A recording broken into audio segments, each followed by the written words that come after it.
Friends, இன்றைக்கி நம்ம செய்ய போகிற ரெசிபி என்னென்னு பார்த்தீங்கன்னா சுஜிகோ மிட்டாய் ஸ்வீட் ரெசிபி. நமக்கு ஸ்வீட் சாப்பிடணும் கிரேவிங்ஸாக இருந்துச்சுன்னா டக்குன்னு 10 நிமிஷத்தில் இந்த ரெசிபி ட்ரை நல்லாயிருக்கும், சூப்பராக இருக்கும், டிஃப்ரெண்ட்டாக இருக்கும். வாங்க இந்த ரெசிபி எப்படி செய்யலான்னு பார்க்கலாம். பான் எடுத்துக்கலாம். அதுக்கு ஒரு 3/4 கப்பு ரவை போட்டுக்கலாம். 1 ஸ்பூன் நெய் போட்டுக்கலாம். இப்போ இந்த நெய்யில் இந்த ரவையை நல்லா வறுத்துக்கலாம்.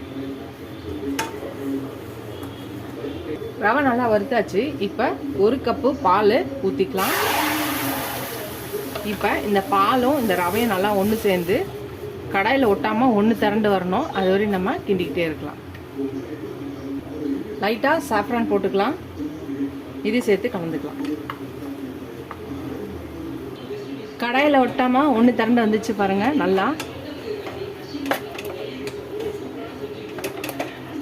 அவ்வளோதான். இதை நம்ம இறக்கி வச்சிடலாம். ஒரு பவுல் எடுத்துக்கலாம். ஒரு 3/4 கப் சுகர் போட்டுக்கலாம். 1 கப்பு வாட்டர். இது சர்க்கரை நல்லா கரைஞ்சி வரட்டும். பாகுத்தன்மைலாம் வர வேணாம், சர்க்கரை கரைஞ்சா போதும். இதுலேயே கொஞ்சம் நான் சாஃப்ரான் போட்டுக்கிறேன். உங்ககிட்ட இல்லைன்னா ஸ்கிப் பண்ணிக்கலாம். ஏலக்காவை நசுக்கி போட்டுக்கலாம். உங்களுக்கு ஏலக்காய் வாசனை வேணான்னா ஸ்கிப் பண்ணிக்கலாம். சர்க்கரை வந்து கரைஞ்சிச்சு. இது நம்ம ஒரு பக்கம் எடுத்து வச்சிடலாம். நம்ம ரவையும் பாலையும் இது பண்ணி வச்சோம் இல்லையா, இது ஆறிடுச்சு. இப்போ இதில் ஒரு 1/2 கப்பு பால் பவுடர், மில்க் பவுடரை போட்டுக்கலாம். இப்போ இதையும் சேர்த்து நல்லா பிசைஞ்சிக்கலாம். எல்லாத்தையும் நம்ம பால் பவுடரை சேர்த்து நல்லா பிசைஞ்சாச்சு. இப்போ ஒரு குட்டி ரவுண்ட் ஷேப் எடுத்துட்டு உருட்டி இந்த மாதிரி நம்ம தட்டிக்கலாம்.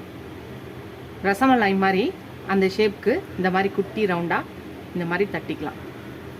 இந்த மாதிரி எல்லாத்தையுமே தட்டிக்கலாம். ரொம்ப சாஃப்டாக இருக்கணும்னு அவசியம் இல்லை.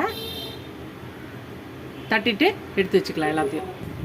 எல்லாத்தையும் நம்ம உருட்டியாச்சு. இப்போ நம்ம கடாயில் எண்ணெய் வச்சுருக்கோம். எண்ணெயில் போட்டுடலாம்.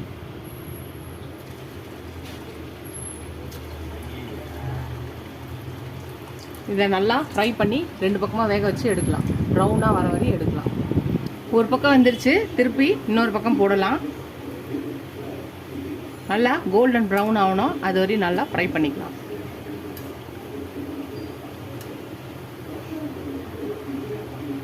ஃப்ரை ஆயிடுச்சு. நல்லா ப்ரௌன் ஆயிடுச்சு பாருங்கள். இதை எடுத்து நம்ம சக்கரை பாகு ரெடி பண்ணியிருக்கோம் இல்லையா, அதில் போட்டுடலாம். எல்லாத்தையும் எடுத்து இந்த மாதிரி நம்ம சக்கரை பாகில் போட்டுடலாம். அவ்வளோதான் ஃப்ரெண்ட்ஸ், நம்ம சுஜிகோ குலோப் ஜாம் ரெடி ஆயிடுச்சு பாருங்கள். டக்குன்னு ரெடி ஆயிடுச்சு. குலோப் ஜாம் கூட கொஞ்சம் லேட் ஆகும். பட் ஆனால் இந்த சுஜி மிட்டாய் வந்து டக்குன்னு ரெடி ஆயிடுச்சு. சூப்பராக இருக்குது. நீங்களும் இந்த ரவை குலோப் ஜாம், ரவை சுஜிகோ மிட்டாயை ட்ரை பண்ணி பாருங்கள். ஒரு ஈஸியாக டிஃப்ரெண்ட்டாக டக்குன்னு நம்மளுக்கு ஸ்வீட் சாப்பிடணும்னு நினச்சிங்கன்னா இந்த ரெசிபியை ட்ரை பண்ணி பாருங்கள். ட்ரை பண்ணி பார்த்துட்டு எப்படி இருக்குன்னு சொல்லுங்கள். ரொம்ப சூப்பராக இருக்குது. இந்த வீடியோ உங்களுக்கு பிடிச்சிச்சுன்னா லைக் பண்ணுங்கள். ஃபஸ்ட் டைம் என் சேனலை பார்க்கணும் சப்ஸ்கிரைப் பண்ணிட்டு பாருங்கள். உங்கள் ஃப்ரெண்ட்ஸ்க்கும் இந்த வீடியோ ஷேர் பண்ணி செஞ்சு பார்க்க சொல்லுங்கள். இதே மாதிரி புது ரெசிபிஸ் நான் போடணும்னா நீங்கள் எனக்கும் என் சேனலுக்கும் சப்போர்ட் பண்ணுங்கள், சப்ஸ்கிரைப் பண்ணுங்கள். ஸ்கிப் பண்ணாமல் ஃபுல் வீடியோஸை பாருங்கள். இதோட அடுத்த வீடியோவில் அடுத்த ரெசிபியில் பார்க்கலாம். Ta-ta bye bye friends.